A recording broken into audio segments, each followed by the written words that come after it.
Thanks for the support as a channel member, Dave Beasley. And in actual fact, thank you to everybody who's got involved in the whole channel members thing. I launched it when FM20 first came out. That's when we properly kind of made a big deal of it. It had been there on the channel for a little while, but I don't think I ever mentioned it. And we are just about any day now, we're going to hit 100 channel members, which might not seem like earth-shattering numbers, but I am incredibly grateful for us to get to that kind of number at this kind of time when ad rates on YouTube are terrifyingly low. My income is taking an absolute nosedive because of it. The fact that there's 100 people sat there who are making a financial contribution to the channel every month to allow me to carry on producing the amount of videos that I do to carry on doing this full time. And this goes for the people who are members on my other channel, Twitch subs, Patreon members, people who use Super Chat, or even people who just sit there watching the ads. Every little bit helps at the moment. I do really appreciate it. Thank you for your ongoing support. And yeah, because of stuff like channel members, which I know for some of you is a bit annoying at the start, but because channel members exist and all these other additional sources of income outside of the adverts exist, it means that I should be able to weather the storm, carry on churning out the amount of content that I still do, and not have to go back and get one of those scary jobs again, which of course will then massively cut down on the amount of Football Manager I can play for you. So just thank you everybody, you're all awesome.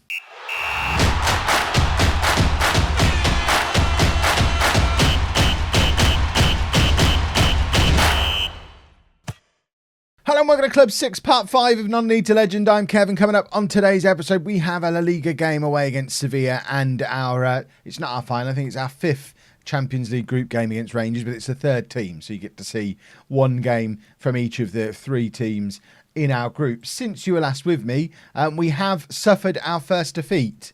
Very upsetting it was too. Just for the record, Laszlo Banfalvi still hasn't lost a league game for me since he was at Tottenham. He was unavailable for that game, which I'm going to say that's why we lost it. There's some big wins scattered around it, including 2 7-0s back-to-back in the Champions League, beating PSV 7-0, Benfica 7-0. It's like we got angry off the back of the Valencia game and have just decided to punish the teams we've played since then. In other news, Philippe Leonard is asking to leave. He wants to go and play for Manchester United. They've made a £120 million offer for him, which I've turned down. I'm holding out for £150 million, and I've got this guy in a holding pattern on a 120 rising to £170 million deal. It's the guy I tried to sign in the summer, Luca Chow. I'm not sure how you say his name. But he's won the last 3 Ballon d'Ors. He's been scoring for fun for Inter. If we do lose Leonard, which I really don't want to do, I hope we can keep him. But if we do lose Leonard, we should have a like-for-like replacement coming in who, let's face it, has scored a lot of goals, got some good ratings, and, like I say, won the Ballon d'Or for the last 3 years running. So it's an acceptable replacement if we do lose Leonard. But hopefully we won't. Hopefully we'll be able to convince him to stay. And it's not like he's decided to stop playing while he's got a grumpy on. He scored 5 goals against Benfica whilst unhappy. The man is a machine. Mbappe also in incredible form now as he's now settling into life at Barcelona. He's got 17 goals from 17 starts in all competitions. He's quite a good player too. And this is what La Liga looks like. There's 15 games gone, 40 points on the board. We are level on points with Real Madrid at the top of the league, but have a game in hand over them. It's very sad to see that defeat on there. Not used to these league defeats, but obviously Banfalvi keeps his record going much longer than mine. And as you can see as well, we've got 2nd and 3rd in the top scorers in the shape of Leonard and Mbappe, and the 3 top players in the division, Mbappe, Hendricks and Kryju. So, without further ado, let's get into the game against Sevilla. Of course, the team that I ended up finishing Non-League to Legend with last year, Sevilla. So, this for me is it's a nice little trip back to somewhere where I had a really lovely time. We're going with Bajic in goal. A back 4 of Messias, Paredes, Banfalvi and Kryju. Yes, Banfalvi's not fully fit. He does return to full fitness tomorrow. He's been unavailable for a little while with, as you can see, a poorly arm. I imagine he's had a tattoo of his kid's name on his inner arm, and that's why he's unable to play. Just missed that one game with an actual injury, which is the one that we lost. And then what did he even get? He hurt his arm, missed one game, and it's taken him 3 games to recover. It's only your arm, Laszlo. Goodness me. But he's back, so that should mean we avoid defeat.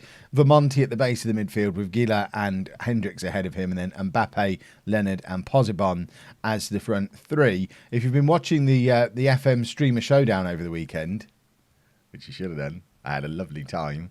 And if you've been watching that, you'll have heard me talk a lot about Mbappe as a Raumdeuter. Just to show that I'm not insane, because I'm obviously not playing him there today. He's kind of playing a mix between inside forward on the left and Raumdeuter on the right, and he's deadly at both of them, which is why I persisted with playing him as a Raumdeuter for so much of the thing on Twitch over the weekend. In the end, we did go back to playing him as an inside forward to get good performances out of him, though, and that's what we're going to be doing today. This is what I signed him to do, be the inside forward on the left. Hudson-Odoi, though, was just playing so well early on, it was keeping Pozibon out of the team. But I think I've settled into this 11 as my best 11 now. It's taken me a little bit of a while to figure it out, but I think this is our best team. And hopefully we can put on a performance against Sevilla and continue to apply pressure to Real Madrid, downward pressure to Real Madrid, as they seem to be going point for point with us at the moment, despite the fact we beat them. They're a half decent side as well, so I don't think we're going to be romping to league victory the way we did with Bayern Munich last year. We have got quite a good team there who are going to push us all the way, and Real Madrid did win La Liga last year. It's a similar kind of situation to what we were in at Real Madrid. Even though Barcelona have won the Champions League as recently as 2 years ago, domestically it's been all Madrid teams for many, many years. Barcelona only winning La Liga, I think, once in the last 12 years we saw when I arrived at the club. So it's by no means a foregone conclusion that we win the league because we're the best team in it. It's Atletico and Real Madrid have been fantastic for a long, long time. Atletico seeming to fall off the pace a little bit this year, but Real Madrid obviously right up there, pushing us as hard as they can. Leonard's in there, though. Did he hit the post? Was it a save? Nobody really knows. We can get that off. We don't need latest scores anymore. That's a hangover from Twitch last night when we were in the knockout rounds. I needed to see what was going on. That's just cluttering up my screen too much. But 30 minutes gone, it's 0-0, and we're monitoring Banfalvi, because I don't want to break him. I don't want to risk a proper injury to him. But at the same time, you've seen what happens when we don't play him in league games. We lose them. So I feel like we kind of need him in league games to make sure defeat is avoided. Mbappe chasing the ball forward there. Couldn't quite get there, but Messias wins it back, and it's with Vermonti spraying it out to Kryger. It's a lovely pass. Those two linking up, as they have done for many years now. And Philippe is there for his Philippe Leonard. We're on first name terms now. He's been here a little while. Philippe Leonard, or Leonard, as I know I'm supposed to be calling him, but, it's Leonard, isn't it? He's got his 20th goal of the season on the 40-minute mark. He is the most prolific striker I've seen in a long, long, long, long time on Football Manager. For those of you who've been around for a little while, I'm getting Ruben Iribarren vibes out of Philippe Leonard. He's that kind of striker. He doesn't seem to do a huge amount for the rest of the game, but you can guarantee he'll get a goal or two most times he's on a football pitch. So it doesn't really matter that he's not making a huge contribution, especially when you've got talent like Pozibon and Mbappe either side of him. It's not like they need him to link play up for them. I think if we had slightly lower quality wingers, it might cost us that we don't have a striker sort of stitching everything together up front, but Mbappe can do it on his own. Right, we are going to bring Hudson-Odoi on that left-hand side. Mbappe is going to go back out here, and we're going to stick him back in that Raumdeuter role, because I want to prove that he is awesome when he plays there. We're also going to take off Hendricks for Barrow. I'm keeping an eye on Banfalvi. If we go 2-0 up, Banfalvi goes off immediately, because then I know we're safe. But, he's hurt his arm. Running around on a football pitch isn't going to make his arm hurt, presumably, unless people are just grabbing his arm, in which case that's naughty anyway. You shouldn't be grabbing his arm. Mbappe plays it back to Vermonti. Hendricks, Vermonti again, and Hendricks again. Pozibon, he's got Kryger on the overlap. He finds him. Kryger, can he get the crossover? He's just doing what he normally does. He's just going to run at defenders, keep faking the cross the whole time, inviting them to foul him. There must be a stat to show us how many penalties that man has won in his career. I need to go back and check, because it seems a ridiculous number. Mbappe with the penalty, and that's his, I think, 18th goal of the season now. Not bad from the wing. 18 goals for Mbappe. Yes, he is taking the penalties. And yes, he's missed 2 for us already this season. I think missed 2, scored 3. Probably all won by Kryju. So if he'd have been 100% from the penalty spot, he would have been joint top scorer with Leonard at this point. Right, I said 2-0, Banfalvi comes off. It's 2-0, Banfalvi comes off. Ghislaine comes on to play at centre-back. Elite centre-back for elite centre-back. And we're going to drop a little bit of praise as well, because it's not been spectacular today, but it's been a job well done. It was our game in hand over Real Madrid. The two of us have both got a game in hand over Sevilla, who are the team at the top of the chasing pack at the moment. So it kind of puts into context how impressive a comfortable 2-0 win is when Sevilla are one of the teams most close to chasing us. But it is definitely shaping up to be a 2-horse race between us and Real Madrid. And this win just puts us a little bit of a nose ahead in that 2-horse race. Horse analogies, that's what you get here on this channel. Cross comes in, and we don't quite manage to get a connection with it. And it looks like last highlight of the game goes to Sevilla, although we won the ball back temporarily. And there's a goal back. Hopefully, that's your lot. Is that? Oh, it's been disallowed, in fact. That was weird. We were already lining up for our corner before we got news that had been disallowed. Wellington went there from us, I think. We sold him in the summer, unless there's multiple Wellingtons who play on the left wing. There's Virginia. Remember him from Tottenham, everybody? We'll check in on him after the game. I haven't seen him for a long time. Is this where he came, or has he been doing a little bit of a tour since he left Tottenham? Because of course he was awesome when we were playing with wingers, and then we stopped playing with wingers and had to let him go. Are we now? This feels like a replay. So this is the Wellington goal. We're now getting a replay on.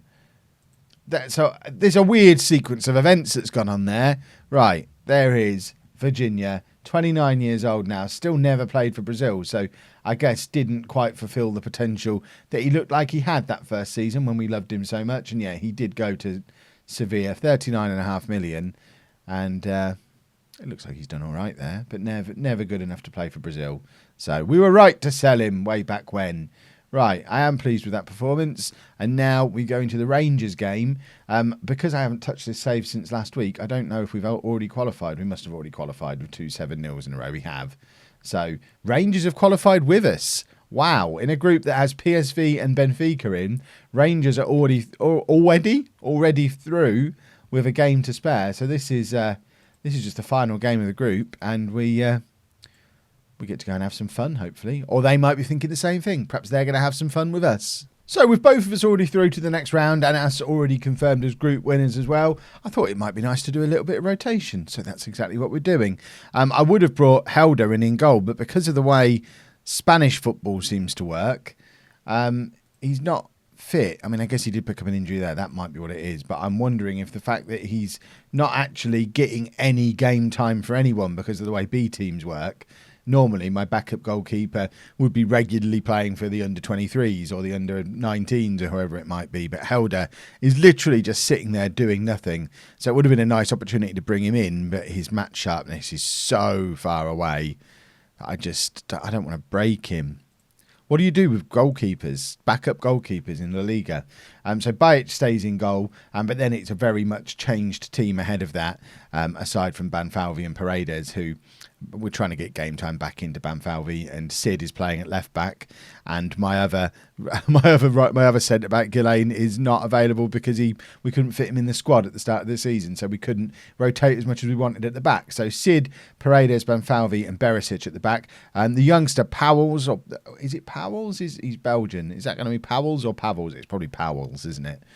He's the lad who came in the summer, can fit into the Vermonti role perfectly. Imagine if he ends up as good as Vermonti.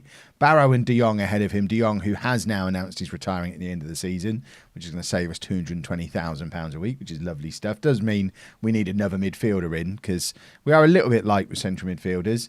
Hendricks is really the only other one in this first team squad who could slot in. So we probably do need one more, I guess, Gila as well, although he's more of an attacking midfielder, as is Novillo, but he's playing today on the right wing, Hudson-Odoi on the left, and Correa gets, I think, this might be his first start, certainly his first start up front. Let me have a little look. It's not his first start. He's played a league game, but I'm going to assume that was out wide. Can we even see that? Why is it not letting me scroll? well, it's probably for the best that I don't fiddle too much, because it looks like that screen wants to break. Let's just get into the game, shall we? Sid also struggling for match fitness, similar to Helder, but needs must, and we've got to rest our defenders a little bit occasionally. Sometimes Kryju needs a break, so I expect nothing but a win to keep our current run going. Should have done the pickup where you left off last time out, Team Talk. That's usually the best one in situations like this, but I clicked the wrong one because I got too excited. Pontus Dahlberg in goal for them, channel legend. He's always in and around these non-league to legend saves, whether he's playing for me or turning up in random locations playing against me. He just seems to be like the channel mascot. Lovely attempt from Barrow from long range. We've got it's a very mixed midfield. 2 old men with a youngster behind them. I mean, those 2 are old enough to be his dads. So it is. I think that's the case. Anyway, I think he's 19 or 18. I think De Jong's 35, Barrow 33. He'd have to be a young dad. Corner comes in, Correa with the header, can't quite force it towards goal. There was a little bit of 6-yard box chaos in there though, and we do like causing a little bit of chaos from a set piece. Banfalvi picks up a yellow card, and we're kind of in cruise control. Rangers aren't really getting anything going. They've only had 1 shot, but at the same time, with us not really having any of our stars out there, we're also not creating a huge amount either. Right, everybody dig in. We want to win still. I want some of these players to step up and show me they need to be part of the team more regularly. One of the criticisms I get, one of the many, is that I don't give enough opportunities to my young players. Well, Parrells and Novillo, both under 20, both getting an opportunity in this game. And this is what I mean about youngsters forcing their way into the team. When they do get opportunities like this one, they need to perform. And if they come in and don't, then I'm not going to artificially squeeze them into the team when they don't really deserve to be there. Hudson-Odoi, corner comes in from the right-hand side. It falls to Banfalvi, and his shot goes just over from, I think it was... I think it was a Hudson-Odoi corner to Correa. It could have been the opposite. They were both involved, I'm sure, and it fell to Banfalvi. Right, we're going to make a couple of changes. I'm tempted to bring Helder on for the last 20 minutes just to get him some game time, but I think that might be silly, changing your goalkeeper.